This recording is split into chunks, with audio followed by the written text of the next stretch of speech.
Hello and welcome to episode 44 of Intruder Theatre in the Making podcast. I'm your host Remi Rachuba and thank you so much for tuning in. Now in this episode I'll be reflecting on the Scottish tour of the play that took place in March of 2025. A little bit of a delay, I just needed to do some catching up on some other stories, writing a screenplay and producing a tour, maybe for some other theatre makers who are looking into producing their show. Hence, it took me quite some time. Now, I think it's the last podcast episode for quite some time. Definitely the last one this year. I don't have anything planned. Well, I do have some plans, but nothing specific. And I'll be probably talking about it at the end of the episode. In this one, I'll be sharing some stories, some reflections. I hope it's going to be quite an enjoyable one. I want to relax doing this one, reflect. Sometimes I watch these video podcasts on YouTube and people just sit on sofas and talk about something, and I thought, okay, why don't I do it this time, or maybe I should be doing it from now on. So here it is. So the tour started I went to Scotland on the 6th of March. That was a Thursday because my first show was in Peebles on the 7th of March. I took Lumo service, this very cheap train service from London to Edinburgh. I was staying in the very city centre of Edinburgh, and I found very cheap accommodation on this wonderful website, theatreDigsBooker, I think .com. £20 a night. It's so cheap, and it's a website mainly for artists, theatre makers who are touring or doing plays, and I was staying with a very lovely lady, Fiona. So I came over there on Thursday. As I said, my first show was in Peebles at Eastgate Theatre, and as always I went on my own, no one else. Of course, I had been preparing for the tour, so as you might remember, in 2024 I did a performance in Lithuania at the festival, but I was presenting over there a Polish version of the play. And then in February this year, I needed to go back into rehearsals to revise the English version of the play. So I went to my usual spot, Theatre Delhi, rented it, I think 4 times. In February, went through my lines in Hyde Park as always on a Sunday, and then physically was rehearsing a couple of hours a day, maybe once or twice a week before the tour. And I think, as I was mentioning in the previous episodes, I had my sponsors, companies that helped me cover the costs of the rental space and also the posters. So ready to go, 6th of March, 7th of March, I travelled from Edinburgh to Peebles, around an hour from Edinburgh by bus. Actually, another interesting thing that I can share, I'm not going to focus much on it, maybe that's the better proposition. When I was in Scotland and when I was touring the play, I managed to make a very short sketch comedy series titled The Dressing Room, and that was season 2. When I was at the Royal Opera House performing the year before, me and a very good friend of mine, Abraham, we made series 1. And then I was thinking, well, maybe I can do The Dressing Room on the road. And when I was on the bus to Peebles, I recorded one episode, which actually is episode 4 in the series, is on YouTube. So when you watch it, and if you have time, these are very short episodes, about 1 minute, 2 minutes, quite funny. A lot of people love it, and it's a kind of it's like a documentary, but actually quite a lot of things happened. Some of the things I made up, and you can see when you watch the series where I was. Maybe when I talk about the tour, I can talk briefly which episode I recorded. So on the bus to Peebles, I managed to record one episode, and that was episode 4, as I said. And it was then I thought, you know what, maybe I can come up with more.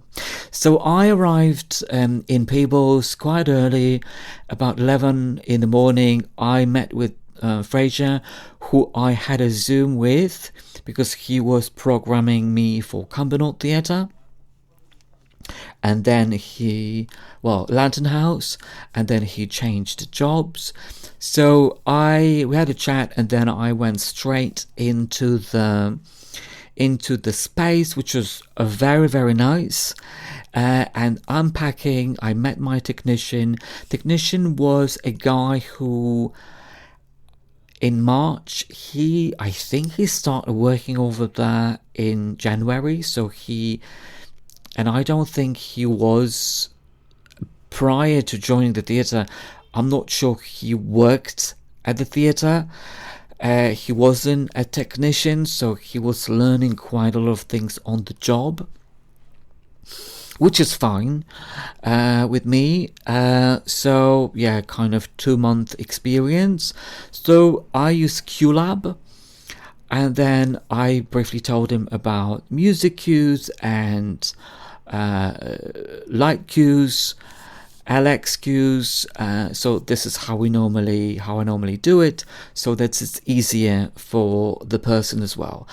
I always treat my technicians as co-creators of the show. So what that actually means is, and I'm quite upfront about it, I say, you know what, we will use the facilities that you have at the theatre. So if we had, for example, if I had something at a different venue and another venue doesn't have that, for example, that color or the lights, something, I just go with what they have, because I don't want to make it, very complicated if actually certain facilities are not available. Let's stick to what we have, what's available, and we can still do the show, and it can be a great show. And I think that really breaks the tension, because I know people want to do as it was in the original version of the play, but you simply can't, because repeating myself, because various venues have just various things. So I often say, yes, we are going to create the show from scratch. From scratch meaning build it up, although I do know what certain elements are and how it's going to work and what would work and what wouldn't. So we started working. I think we started working initially, on was it music cues or lights? I think initially it might have been, let me have a think. I was trying to remember now, I forgot. Anyway, one of those. Let's say sound cues. So basically, okay, let's apply different sound cues, what I say when. I think we went with lights first. So, okay, what happens, this and that, what kind of lighting, and that was pretty straightforward. We did it pretty quick. Then we had a lunch break, and I think around 2 o'clock we finished, and then we went and started doing music cues. Now that took a little bit of time.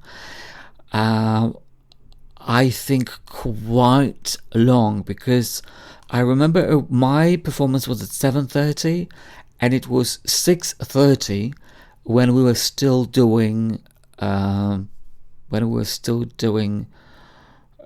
cues.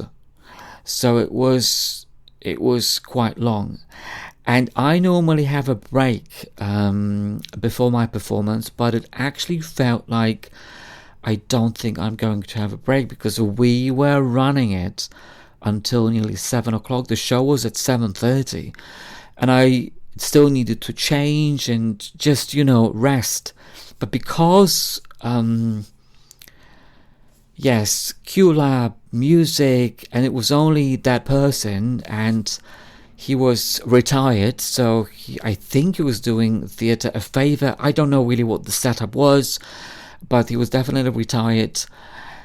It was quite a long technical rehearsal, to the point where I thought, which I had never felt before, I think we could have a couple of cock-ups.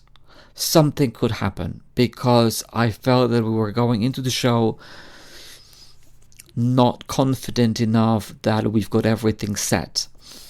Well, I knew what I was doing. I think, I wasn't sure whether the person remembered what to play, when and how. Yeah, that's what I remember feeling.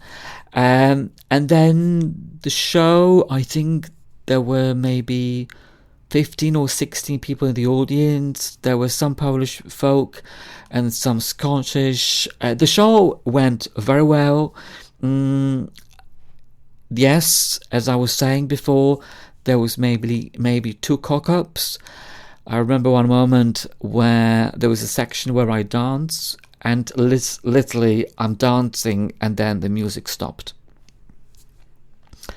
And then I moved on, but I was just thinking, oh my God, why would someone stop music if I'm dancing? But yes, the person apologized to me, the technician, after that, which is very, very nice. It's fine if that happens, because the way I treat it is, we can't undo it. It happened. And yes, it's a one-off thing. It's quite a lot for one person to take on, music and lights, and they learned a lot of stuff on QLab, because I don't think they've worked on QLab before on my show. But since I'm reflecting, I'm sharing things how I felt. I thought it was a very good show, a very attentive audience. And yes, done and moving on. Now, another thing that's worth maybe talking about is that when I was planning the tour, I really didn't pay attention to one thing, that there was no transport from Peebles to Edinburgh after 10 p.m. or 9:30 p.m. So then I needed to book a taxi. So I went for a drink at the pub to celebrate my first performance. I also managed to record another episode for the series, and then the taxi came, and I remember when we were driving in the taxi driver said, "Okay, I'm going to be quite blunt. I'm an ex-policeman, so I'm going to suspect you of anything and anyone." So because he said it, I immediately said, okay, right, so I've just had a 1 pint of beer, Guinness, and in my suitcase there was 20 pairs of shoes. That's it. In case anything, right, whatever. And that broke the ice, and then for nearly an hour, I think an hour and a half, we chatted about various things. He told me stories about his family, about, I think, his children, daughter. I don't know if she's an Olympian or something like that. Then I told them about my work, and then how I've been doing my show, and when I lived in Scotland. It was such an enjoyable ride. Amazing. I remember it fondly. And it was also at that time when I thought that, well, I wish I had maybe asked the gentleman to do a little bit of an episode for my series, but I didn't. But what it helped me understand was that when I'm on tour, potentially life will throw me a lot of situations, like with the taxi driver, and I need to be camera ready all the time. And that was a very good thought, because there was loads of situations like that happened, and then I managed to film them, of course with the consent of the other person.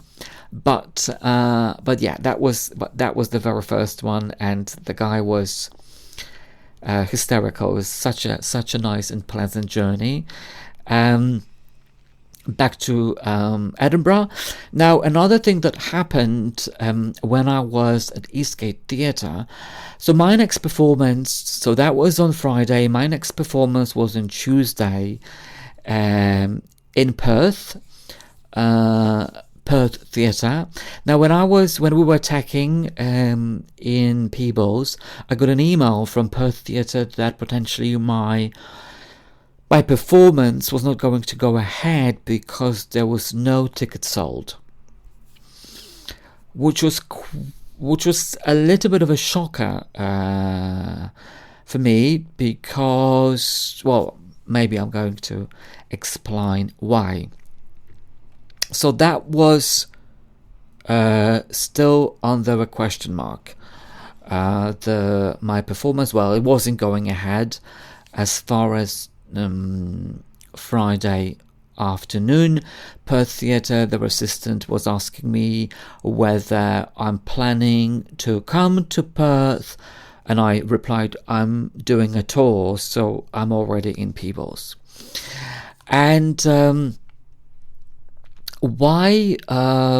Okay, so I'll come back to it in a second. So the weekend I spent in Edinburgh, and then I did a couple of episodes for the series. I bumped into Ian Gardner, who I had made this short animation, A Bear Named Wojtek, with a couple of years ago. We bumped into each other at the cinema, and we went to see a film together. And then on Monday, I had a Flix bus booked to Perth, and then still I was at the bus station. When I got there, I still didn't know whether the performance in Perth was going to go ahead. And then I got an email stating that a couple of people have bought tickets for the performance, so the performance was going ahead on Tuesday in Perth. So that was good news. Now, coming back to what I was talking just a couple of minutes ago, shocker, Perth Theatre, a little bit of a shocker. So when I approached Perth Theatre, I knew that there was quite a big Polish community, well, in Perth, like in Peebles, Perth. And they were very, very eager to present my play, which was great. Also, around November, December, they told me that they would like my solo play to be part of a UK-Poland season. And what that was the season was a series, well, it was a 10-month exchange of cultural events happening in the UK and in Poland,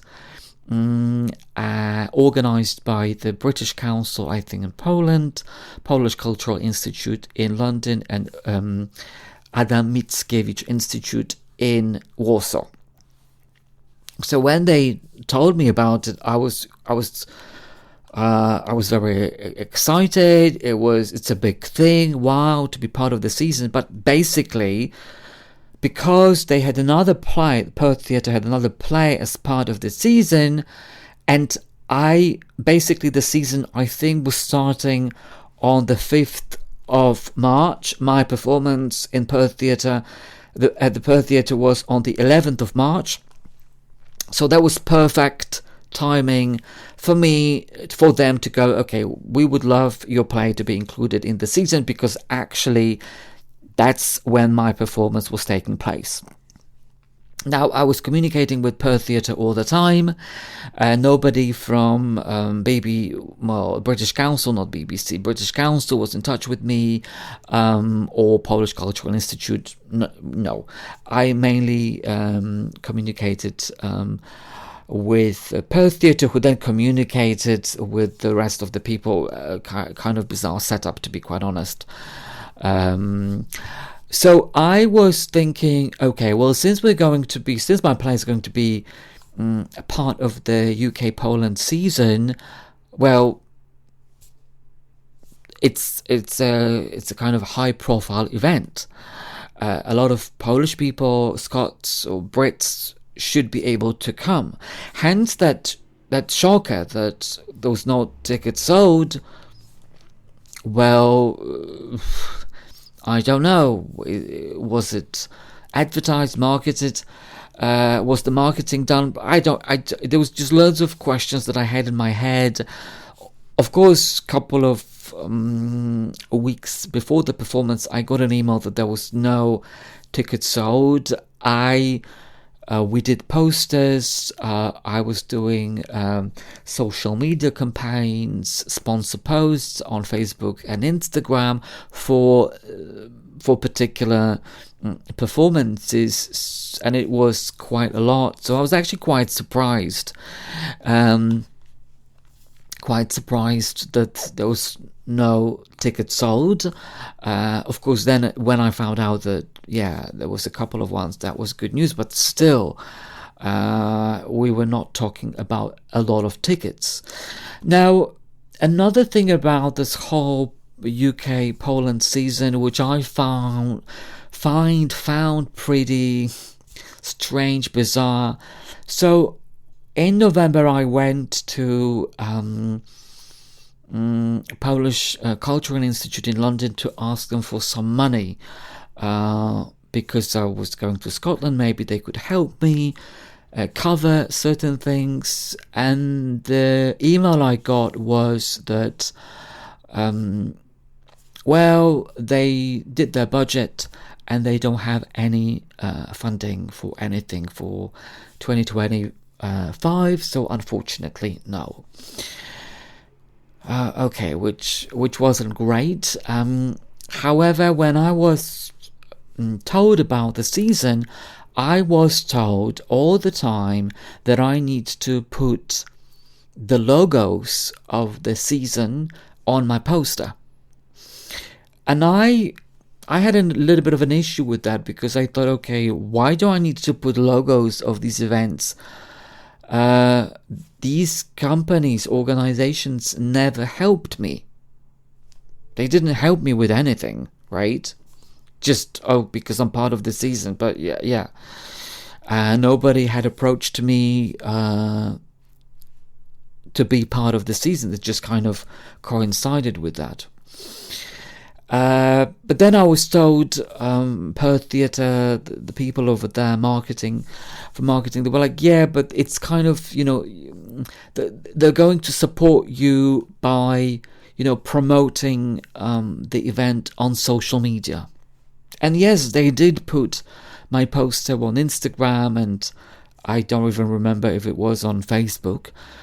But I always, when I had organizations in the past that supported me, that meant supporting me financially, and of course social media wise. Hence, it was just a little bit of a bittersweet feeling, emotion that, okay, I'm doing everything to promote my event, but then nobody really supported my play or even me going over there financially. There was one post on social media about it, at least one, I remember one, maybe two, that was really it. So it was just kind of I really had this bittersweet feelings about the whole thing. It's a very prestigious thing, but that was basically it. Just going to have a sip of tea. But anyway, I was glad the performance was going to take place. So I came to the theatre in the midday, dropped my bags. I met a very lovely stage manager, Tracy, who I still keep in touch with. Actually, she was staying in the same digs as I was. So I said hello to everyone who I had been emailing before. It's great to put name to the email. And then in the afternoon, me and Tracy went to our digs because, yes, as I was saying, we were staying at the same digs. Now, another interesting thing that happened there. So when I met Tracy, we had a lovely conversation, and then Tracy asked me, I was staying with the lady, whether the lady had asked her if she could have the comps for my play. Now, we also need to remember I had never met the lady. I think we just texted. So it was quite interesting that someone was already asking me for two comps. Now, on the other hand, I was staying there and I needed to pay for my accommodation. Now, I always treated, this is how I treat things. I always support people if I can, go to a place, pay my tickets. If I can get a comp, I would often pay for the ticket to support them. And I was a little bit surprised that, they're not potentially supporting other people because they want a comp, free ticket for them and for another Polish lady. And it's just the fact that, the other thing is, we barely met. So, yeah, it was just a couple of things, and I thought, that's an interesting one. Sometimes people ask you for various things, and yeah. But, yeah, she used my comps, and it's just fine. But it was another thing that I thought, yeah. So, on Tuesday, I went in the morning to my dressing room. I made an episode with Tracy, so she is present in one of the episodes. Very kindly, she agreed to do the episode with me for the series. It's quite funny. And then I went into tech. I had 2 people help me, amazing technicians. We did it pretty fast. I think we finished 3 or 4. Then I had some time to rest. Did a couple of episodes for the series. Did the show. I think there were 13 people in total. Tracy was there. The 2 comps and some, I think, 6 teenagers with the teacher. I don't know, Polish, I'm not sure. But I was very pleased with the show and how it went. And then that was basically it. So I'm glad that performance took place. And then on Wednesday, I travelled from Perth, Flixbus, very cheap, to Inverness, and that took about 3 hours and a half. That was an epic journey. It was great. I absolutely loved it. I'd lived in Scotland before, so I've seen quite a lot, but I never travelled that route. So it was spectacular, really spectacular. Some people may be asking or thinking, Remi, what did you do when you were on the bus? Well, basically what I did was I did quite a lot of social media. I had a lot of time to kill. Well, there was nothing else. I could do. So I was doing posts, I was recording videos for what's coming ahead. Certain venues were asking me, oh, can you do this, can you do that, can you do like a little bit of an interview for reels, shorts, and that's really what I was doing, and a little bit of filming for the series, which went fine. So initially the first half of the tour was travel day, which was quite heavy going. And then I arrived in Inverness, Eden Court, Wednesday midday, went to the theatre, said hello, dropped my bags, had some time off, and then came to the theatre on Thursday, because my performance was 13th of March, straight to the venue. The space, huge. I think apart from the space in Lithuania, I think it was the biggest space I have performed in. Huge. So initially when I got there, I think there was a little bit of confusion because they thought that my show was quite straightforward. They thought, okay, just one piece of lighting, but then I said, no, we need to work around it.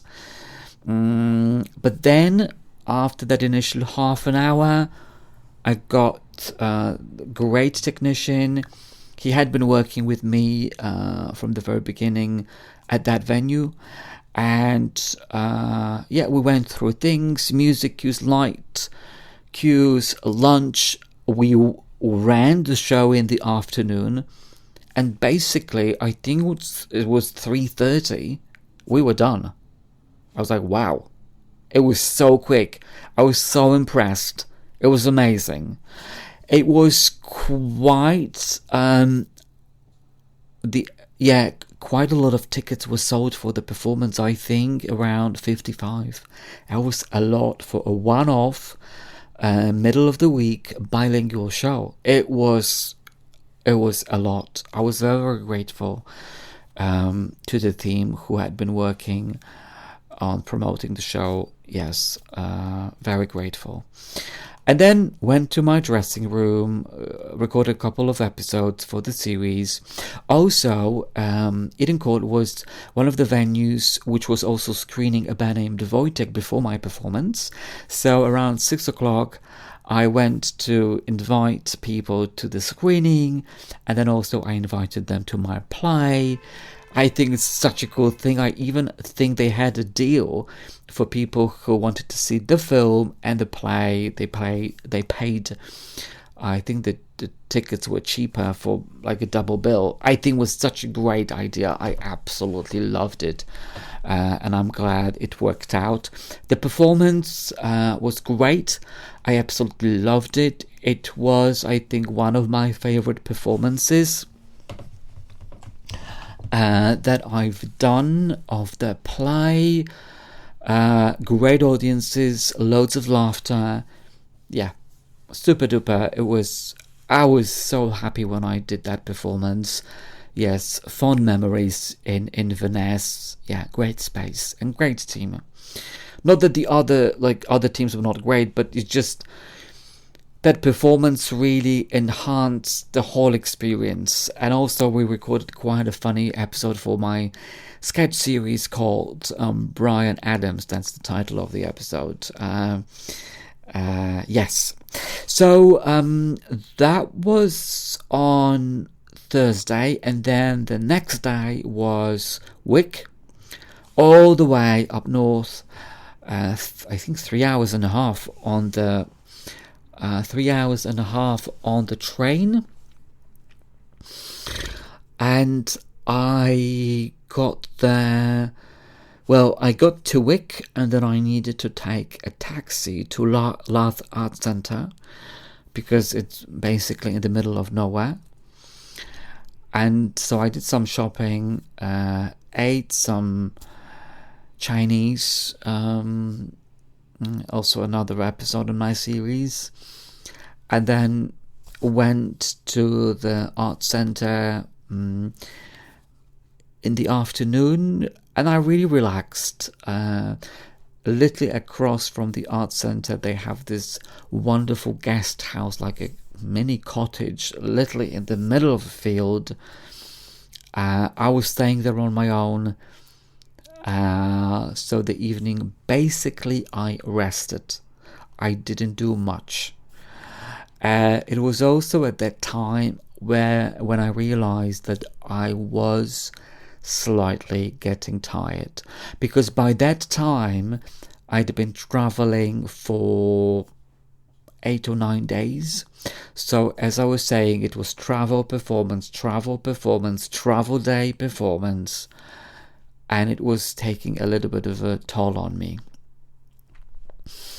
And then the second half of the tour, I'm not really sure whether it didn't work out naturally like that, but it was more spread out, and thank God for that. Because I was getting more tired, but I also needed more days to recover or rest, or just recover from traveling, basically, because it was quite a lot. So Friday, rest, and then Saturday morning I met my technician. Interesting thing, I'm trying to find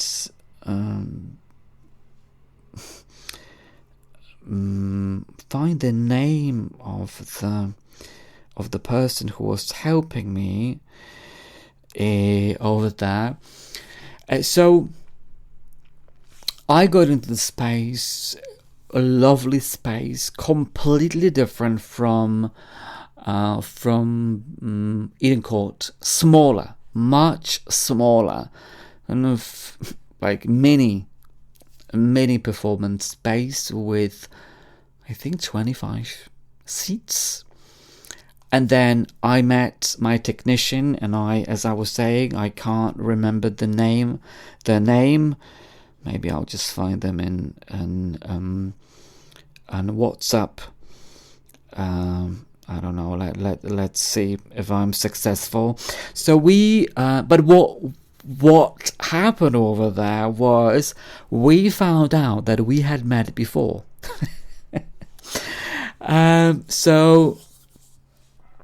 We found out that we had met before because when I was at the Royal Conservatoire of Scotland and we were doing Shakespeare's, we were sent as a cohort to Ullapool to present Julius Caesar and King Lear to a group of secondary school pupils. And apparently my technician from Light Arts Centre was there as well, and he was working on these plays. Now, he wasn't coming with us. I think he said he was coming from the other part of, they must have had some kind of a deal that technicians come from other venues, and he was one of the technicians. So when we were talking about me performing in Ullapool, he says, wow, I was there. Like in 2009, it was me. I remember these shows. And here we go in March 2025. We were working on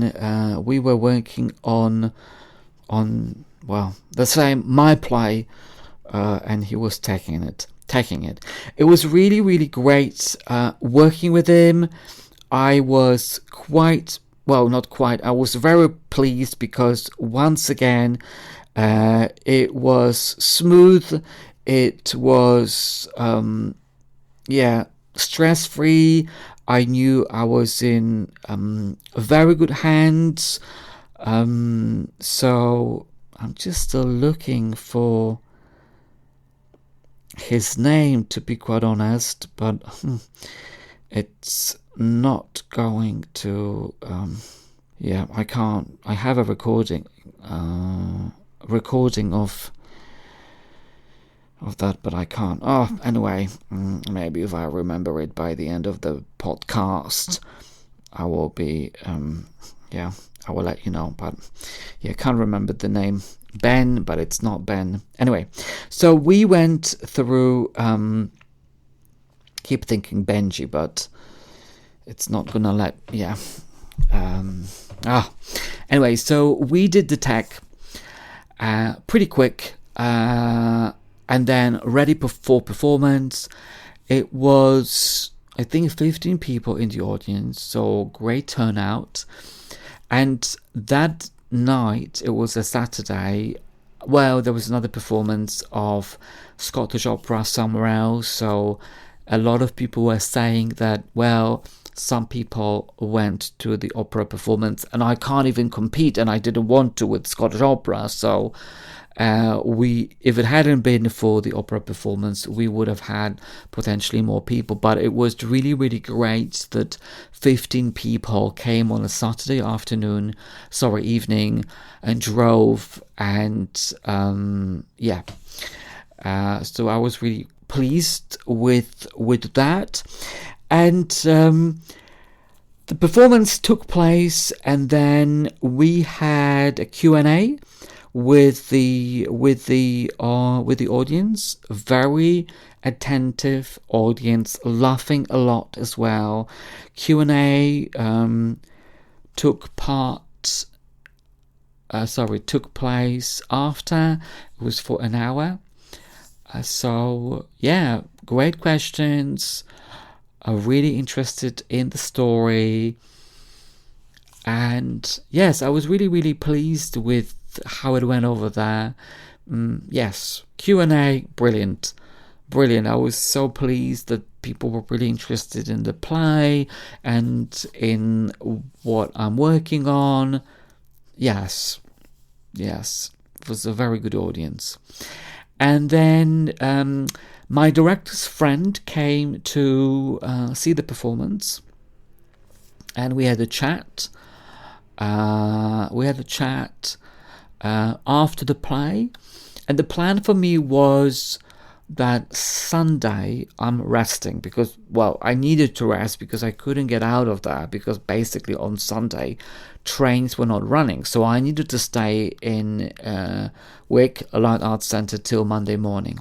And then on Sunday morning I was to rest, do nothing in the middle of nowhere, and my director's friend phoned me in the morning, and she said, "Oh, do you want to go maybe for a little bit of a ride to do some sightseeing?" And I really didn't I mean, I would love to, but I don't want to be a burden. And she said, no, it would be great. And then we had a wonderful day, going to John O'Groats, which I didn't even know was over there. I saw it. I saw the cliffs in various guidebooks, but I really didn't know that it was there. She drove around. It was such a nice day. So I was really doing quite a lot of sightseeing, Scottish landscape. It was great, and I think it was great for other reasons. When you do performance and you don't like something, or you're not happy with something, you keep thinking about it, like, oh, this and that, I did this. I'm not like that, but it can happen. And then nature always it's like cleansing. It's like I'm busy with other things, and nature always cleanses my mind. Yeah, everything's fine, everything's clear, cleansing. So nature was also very, very helpful during my tour. And then on so great Sunday we had, and then on Monday morning I had a very long day because I was traveling from Wick to Oban. If you look at the map, it's quite a distance. I'm just going to look how much. Yeah, how much I've recorded already. And then Monday morning, taxi came, picked me up because my train was leaving at 8:30. So I took a train to Inverness, 3 hours and a half, a little bit of a break, and then basically bus station, and then traveling to Oban by 2 buses. And I got an Oban 6:30. So it was a long day.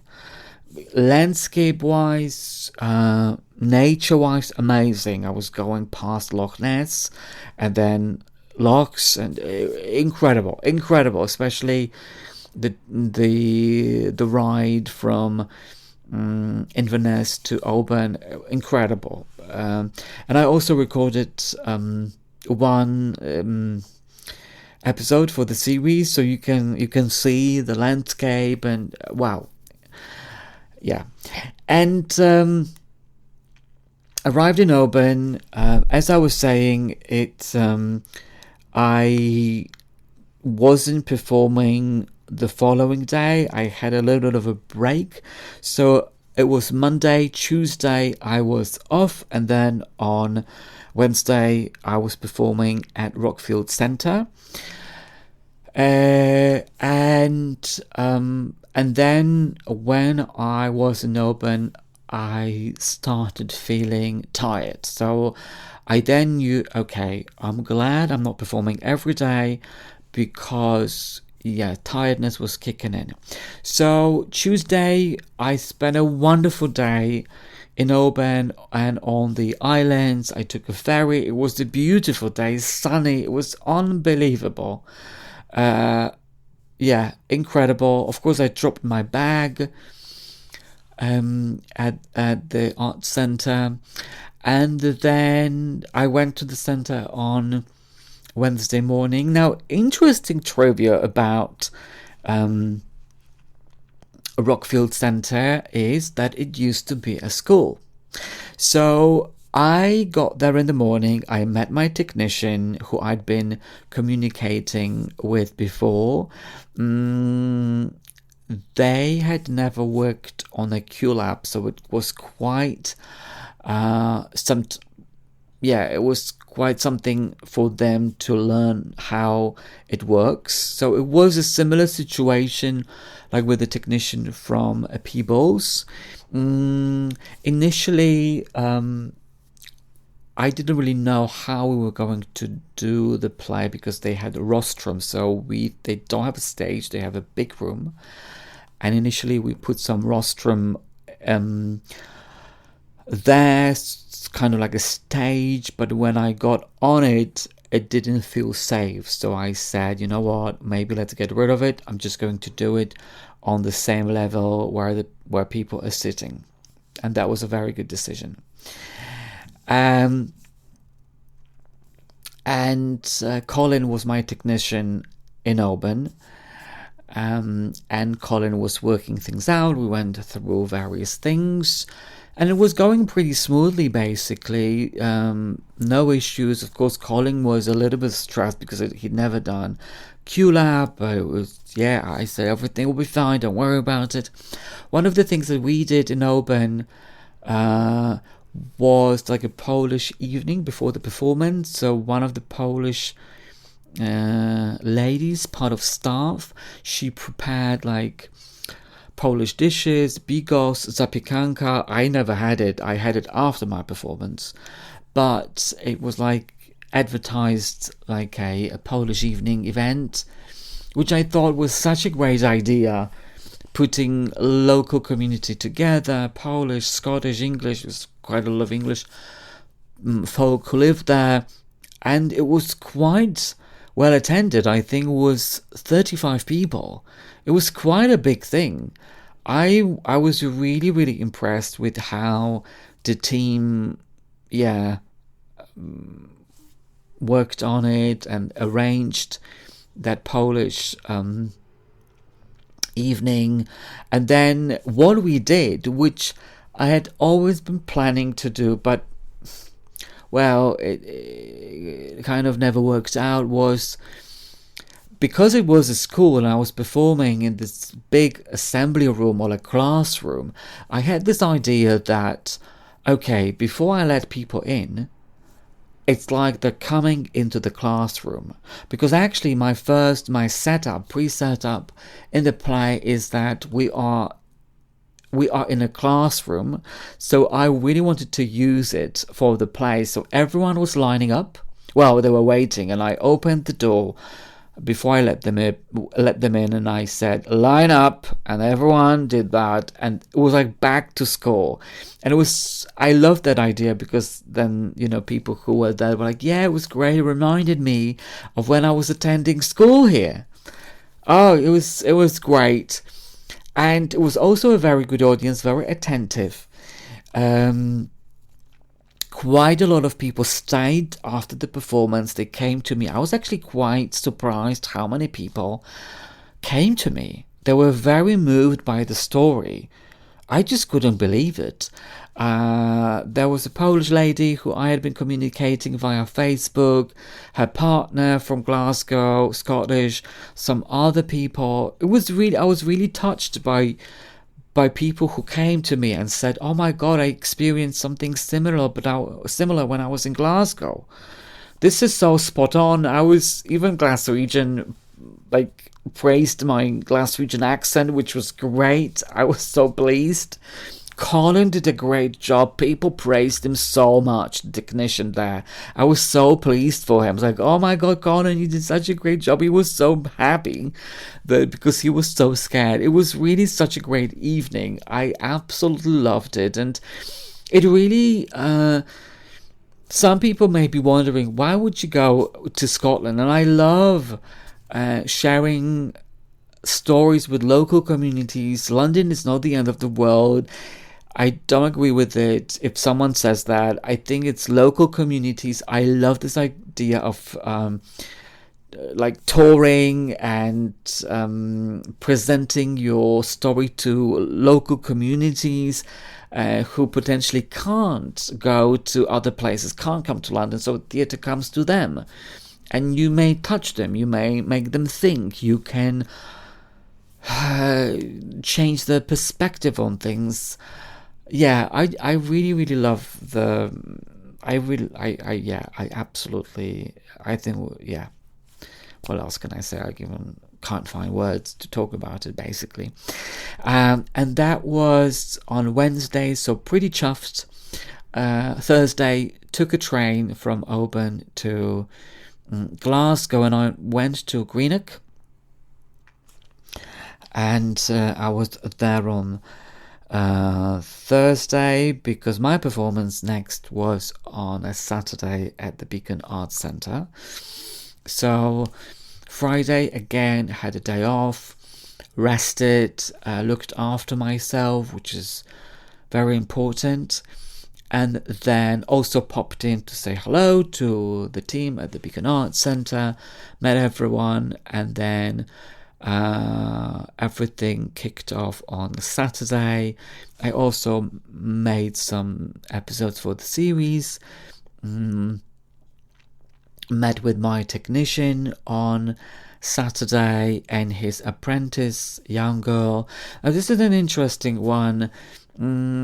I think that was the least enjoyable technical rehearsal that I've experienced so far. It was pretty smooth, pretty quick. However, the way I was spoken to was just it was beyond. I don't know much about lights, so I talk like an amateur. But I'm not going to talk much about it. But there were situations, for example, like we would be setting something up, and I would say this and that, and then we run a show, and then I said, "Oh, could we potentially change that bit?" And then the person would say to me, "This is why I asked you before." I was like, "Oh my God, okay, here we go." So it was a little bit of, this kind of I don't know, not a very nice. Yeah, I'm quite nice, so I'm not confrontational, so I just get on with it. But like, okay, or they'll be telling me, this is how you mark a script. What you have over here, it's not. This is how okay, everyone so far has been fine about anything. Here was an issue. So, okay. Anyway, but sometimes it happens. So, there's various people. You just get on with them. Or get on with it. The room, amazing acoustics. Incredible acoustics. But although the person was as they were, although it was a shame for the apprentice, because I kind of feel sorry for them, because they can experience someone else's behavior, and they think it's normal. It's actually not normal to speak to people like that. But the tech was pretty smooth.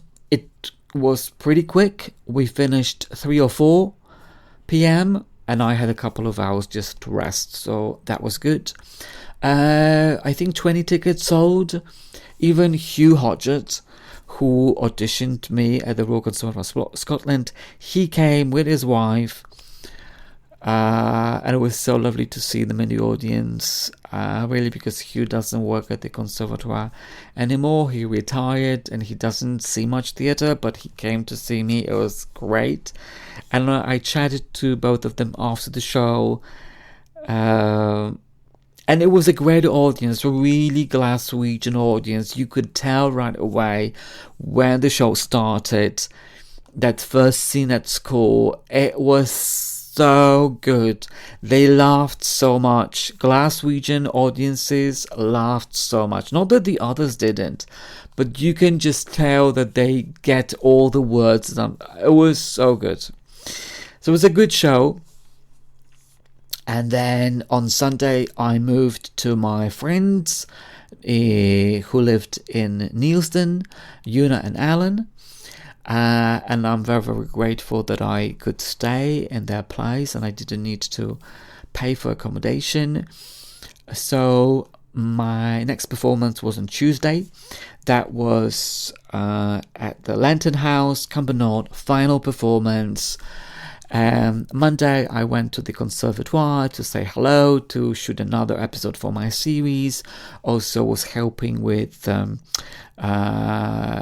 helping Una, and I spoke to some of her students about my journey as a theatre maker.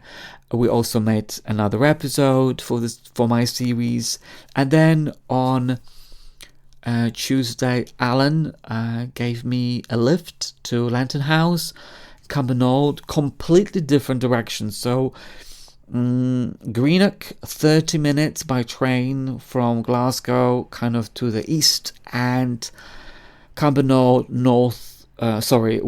Greenock is to the west, and then Cumbernauld northeast. So yeah, quite far away actually. It really would have been very difficult for me to get over there for 10 a.m. I'm grateful that Alan gave me a lift. I got over there straight into my lovely studio. I had 2 technicians. Amazing, really. So quick. We did it pretty fast. I was done, I think, 3 o'clock. I felt very at ease, very in safe hands. Then a friend of mine came, Lizzie, and we shot 3 episodes for my series. That means how much time I had and how quickly we finished. Lantern House was also another place. They have a cinema as well, which played a band named Wojtek. So at 6 o'clock I went to invite people to the screening and also tell them about my performance, which was great as well. And then I went to perform. Quite a lot of friends in the audience, Una, Alan, Alistair came, Bill Wright, my friend, he used to teach me voice, David Overend, who it's because of him I actually started working on the play, Carter, fight director who I've known for, since I was in Scotland, 20 years now. My God, it's unbelievable how people are part of your journey as an artist, and how many wonderful memories you have of them or with them together, and they come and support you. And Bill had seen the show already, and some friends of other friends. It was a very good audience. It was a very good show. I absolutely loved it. Yeah, perfect show, final show. Basically, it was, yes, wonderful memories. And then I found out David doesn't work in the theatre anymore, which is a shame. And there was a new book on Oxford, something about Scottish storytelling, Scottish theatre, Oxford Guide on Scottish theatre, and then David wrote one chapter for that book, and then in that chapter he mentions Intruder in Truth as one of the things about theatre making, which made me so happy.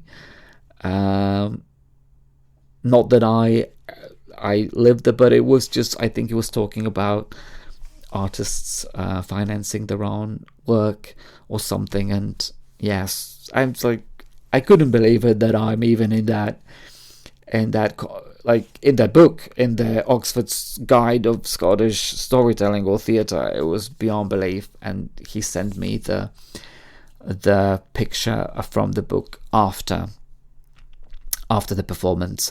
And that was basically it. We got back home, had a glass of wine, and then on Thursday my train back to London. And yes, again, Lumo service on the 27th of March, Thursday, and I got back home, and yes, it was, and I was really tired, but I really rested in Glasgow. It wasn't a very hectic schedule, like at the very beginning of the tour. So whoever is planning a tour or thinking of doing a tour, I think it's always important to look at the dates and make sure that you look after yourself as well. Because if it had been travel day performance, I probably would have been on an autopilot, basically. But I'm glad it worked out the way it did. And yes, after the tour, I knew that I had quite a lot of material for my sketch comedy series, and I released 25 episodes. Incredible. I can't believe that it happened, that I actually killed two birds at one stone. I guess that's the saying. The play and the film. And I was really, really pleased that I went over there and I presented my art and artistry, and people came. And then, of course, I was getting all the payments from the venues. And yes, I was proud of myself that I did it. It was 3 weeks, and actually the tour helped me with quite a few things. While I was in Glasgow, I was staying at Eunice. Her son-in-law sort of came in, and he said, "Oh, I'm very, very busy because I've got so many self-tapes." And I thought, "Oh my God, who is your agent?" And then he told me who his agent was, and I emailed her, and she became my agent. So I found my agent while I was on tour. Also, I did a little bit of a mail out after the tour, and I told people about my tour and if they could remember me for any shows or projects that they were doing. And yes, casting director Leo Davis, 2 weeks after I sent that email, she asked me for a self-tape, and then, long story short, I got cast in a Channel 4 series titled Pierre that's coming out 2026. And that's also because of the tour.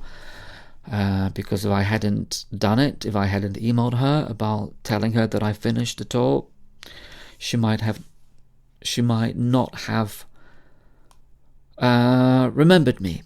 So quite a lot of things happened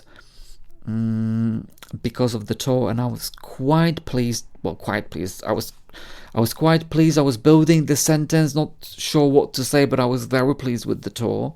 That was the sentence I wanted to say, not that I was quite pleased with the tour.